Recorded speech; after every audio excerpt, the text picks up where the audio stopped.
You have been playing a game you cannot win. You wake up. You trade your time for a number. You go to sleep. You repeat. You call this making a living. Machiavelli would call it servitude. The reason you are exhausted, the reason you feel that silent creeping anxiety that you are falling behind, is not because you aren't working hard enough. It is because you are a pawn on a board where the rules were written by kings to keep you moving in straight lines. Wealth is not a result of labor. If wealth were the result of hard work, the women carrying bricks in the midday sun would be billionaires. Wealth is a result of understanding the physics of power. It is a result of playing a completely different set of games. Games that are hidden in plain sight.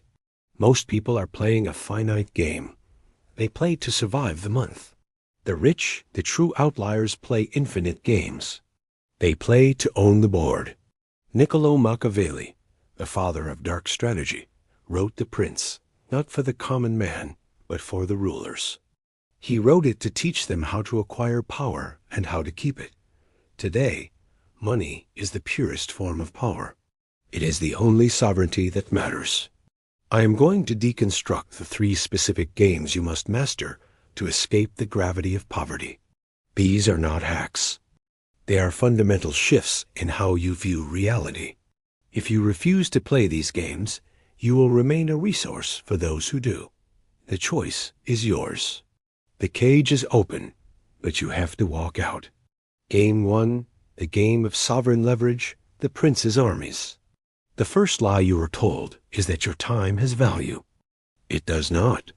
Time is the most abundant resource for the poor and the scarcest resource for the rich. As long as your income is tied to your time, you are capped. You are finite. You can only work 24 hours a day. Even if you are a doctor billing $1,000 an hour, you are still a high-paid laborer. You are still shearing the sheep. You do not own the farm. Machiavelli knew that a prince cannot conquer a kingdom by swinging a sword himself. He needs an army. He needs leverage. In the modern world, we do not use mercenaries. We use 3 specific forms of leverage that allow you to disconnect your inputs from your outputs. 1. The leverage of labor, the old game. This is the oldest form. You hire people. If you have 10 people working for you, you have 240 hours of productivity in a 24-hour day. But this is messy. Humans are difficult. They have egos. They require management. As Machiavelli warned, he who relies on mercenaries is never safe. This is a game for those with high emotional intelligence and high tolerance for pain. 2. The leverage of capital, the banker's game. This is money working for money. It is pure. It works while you sleep. But you need money to play this game. It is the destination, not the starting point. 3. The leverage of no permission. The new God. This is where you must live. This is the leverage of code and media. This is the army of robots that Naval Ravikant speaks of. When you write a piece of code or record a video or build a digital product, that asset works for you 24/7. It does not complain. It does not ask for a raise. It does not sleep. You record a video once. It is viewed 10,000 times. You did the work once. You are paid 10,000 times. That is the definition of a prince. Most of you are trying to get rich by renting out your time. You are trying to dig a lake with a spoon. You need to stop digging and build a dam. You must transition from being the laborer to being the owner of the means. Ask yourself right now, if you stopped working today, does your income stop? If the answer is yes, you are in a precarious position. You are one crisis away from ruin.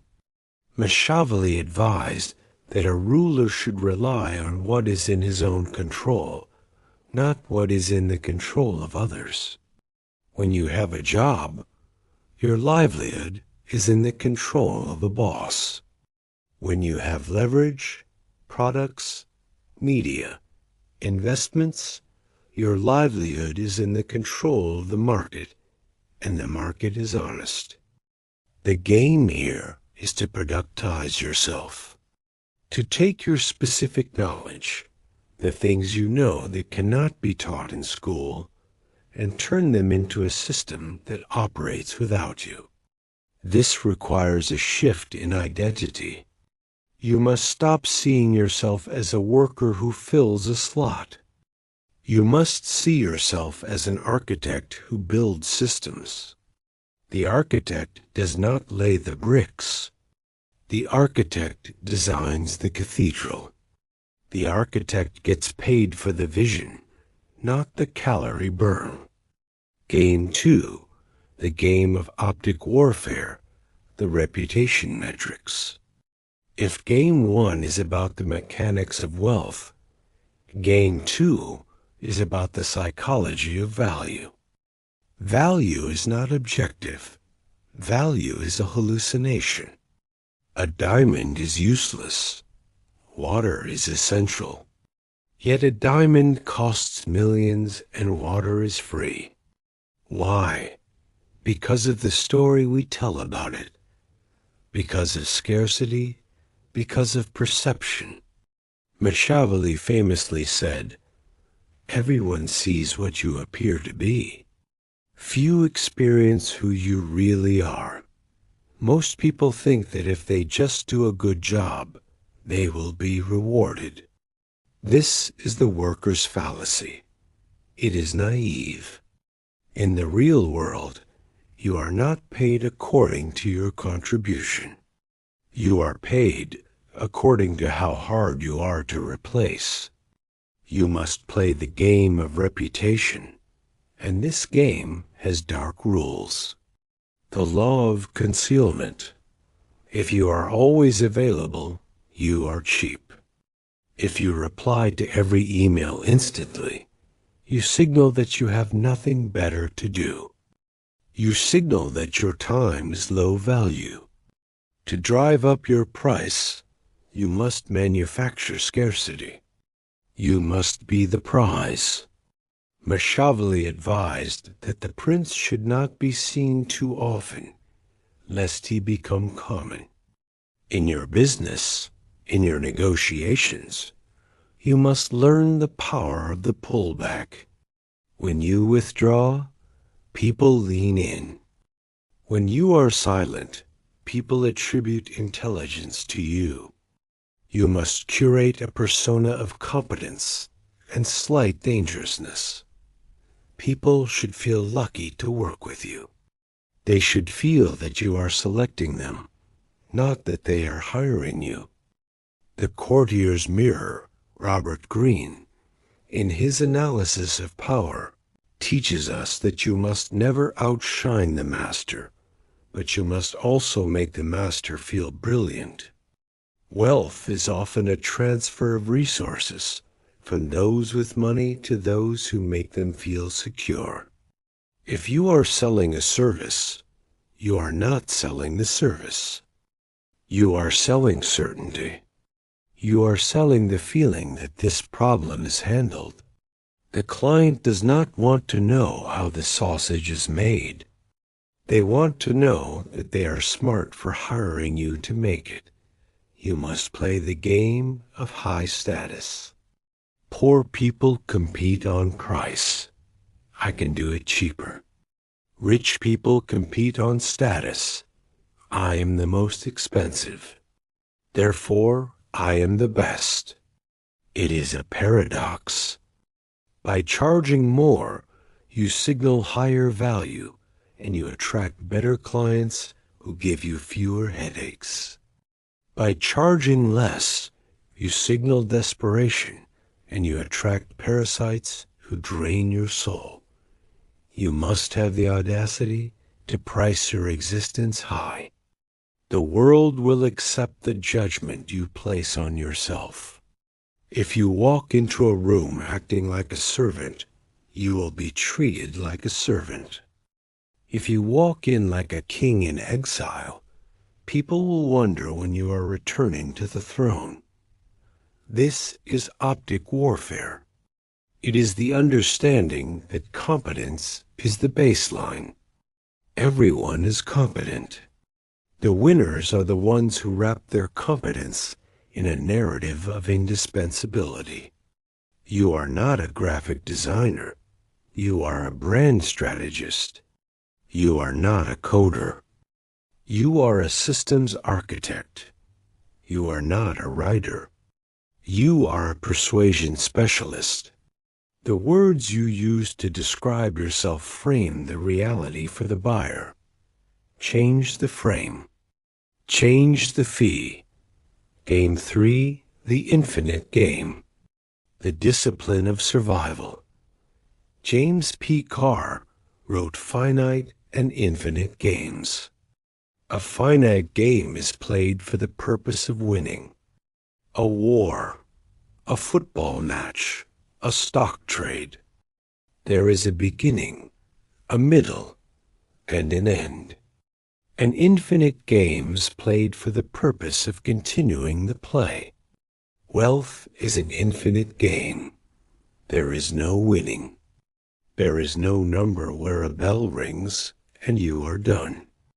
The moment you think you have won, you stop doing the things that made you rich, and you begin to slide into ruin. Machiavelli studied the rise and fall of Rome. He saw that empires do not fall because of external enemies. They fall because of internal rot. They fall because they get soft. They fall because they forget the discipline that built them, the rule of ruin. To win the money game, you must first not lose. Warren Buffett's rule number 1, never lose money. Rule number 2, never forget rule number 1. This sounds simple. It is profound. If you lose 50% of your wealth, you require a 100% gain just to get back to zero. Ruin is the only thing that takes you out of the infinite game. The poor try to get rich fast. They gamble. They take risks with a probability of 0. They buy lottery tickets, both literal and metaphorical. The rich try to get rich slow and stay rich forever. You must view your wealth as a biological organism. It must survive. This means you avoid the big mistake. You do not bet the farm. You do not leverage yourself to the point where a single bad week wipes you out. This is the barbell strategy. You are extremely safe with 90% of your assets, and you take calculated, aggressive risks with the other 10%.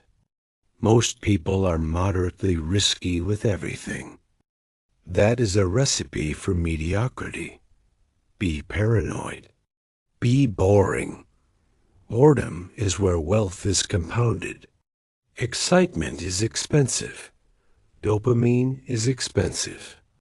If your investing strategy is exciting, you are gambling.